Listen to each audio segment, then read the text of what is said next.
મોરબીના હળવદ હાઈવે ઉપરના દબાણો દૂર કરાવતું તંત્ર।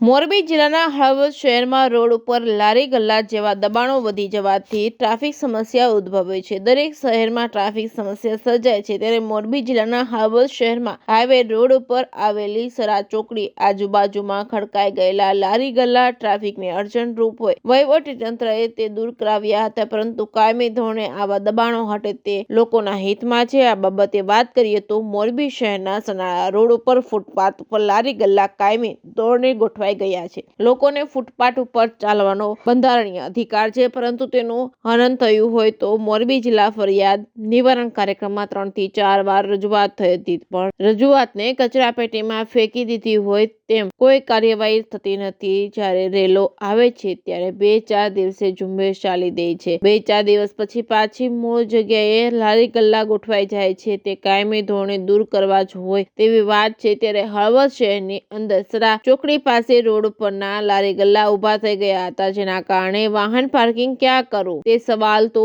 ઉભો થયો હતો, પરંતુ ટ્રાફિક સમસ્યા સર્જાઈ હતી, જેની અનેક ફરિયાદો ઉઠતા હળવદ વહીવટીતંત્રએ સરા ચોકડી બાજુમાં લારી ગલ્લા દૂર કરાવ્યા હતા। આ કાયમી ધોરણે દૂર રહે અને જમીન ખુલ્લી રહે તે માટે તકેદારી રાખવી જોઈએ, નહીંતર તો વહોરી રફતાની જેમ આગળ ડિમોલેશન થતું જાય, પાછળ પેશકદમી થતી જાય, પણ નક્કર કામગીરી કરવામાં આવે તેવું લોકો ઈચ્છે છે। Reporting by Shrikant Patel, Morbi.